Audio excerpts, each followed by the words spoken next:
Habari ya asubuhi, amjambo, karibu sana kwa channel hii ya Dr. Wilson Swahili Ministry. Basi hii ni channel inapeana spiritual tips, yani miondoko ya kiroho ambayo inaweza kusaidia kupenya na kutatua matatizo mbalimbali wakati ambapo unatumia vitu ambavyo ni vya asili katika laini ya mambo ya kiroho. Sasa karibu kwa hii channel. Leo tunaangalia namna ya kutumia maziwa na asali. Maziwa na asali. Hili si somo la kigeni ama jipya hapa.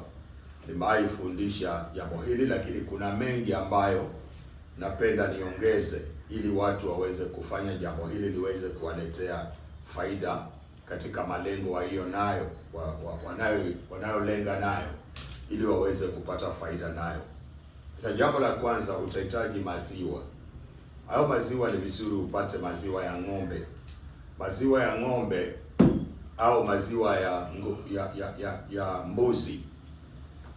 Ikiwa utapata hata maziwa ya mbuzi pia ni nzuri kutumia katika recipe kama hii. Na pia maziwa ya nazi.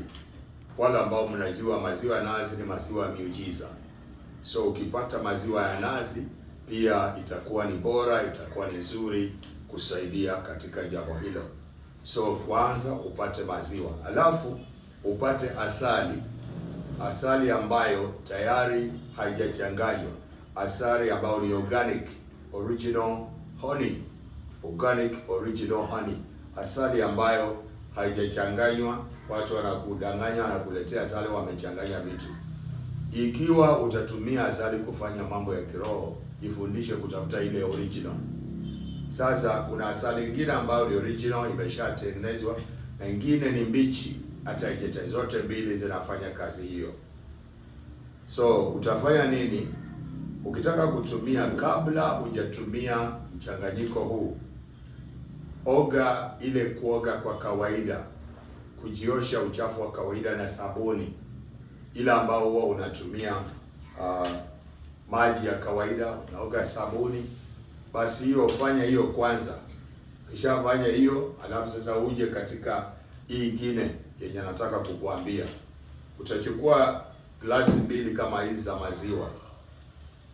Utachukua glasi 2 kama hizi za maziwa, alafu maziwa haya yawe ni moto.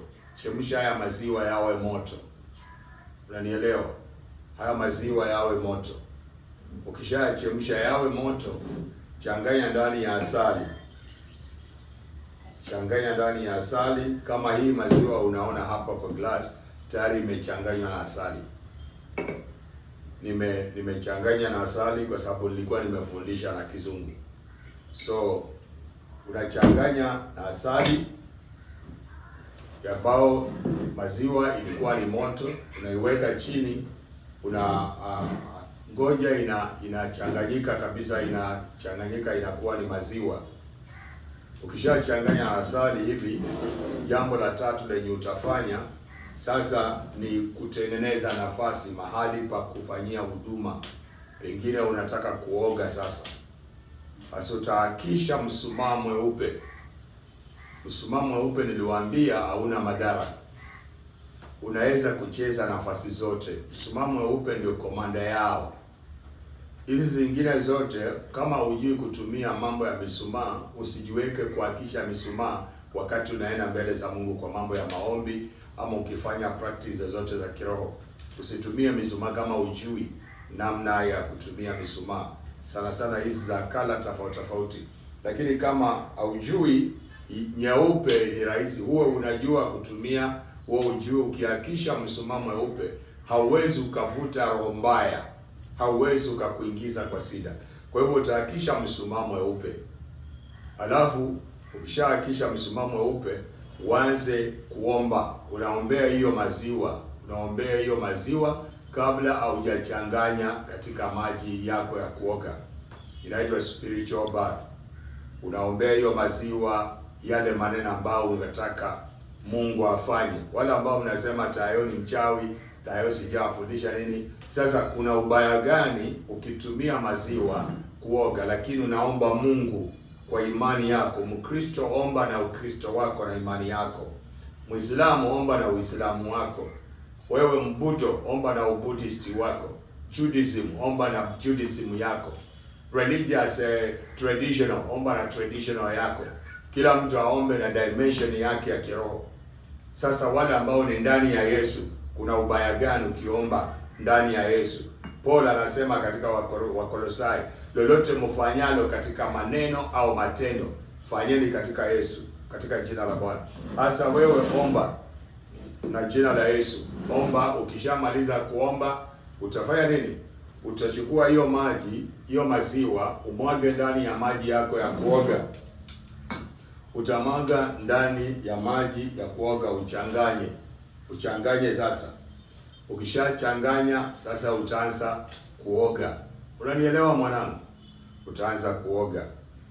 Ukishaoga usijifute na tawe.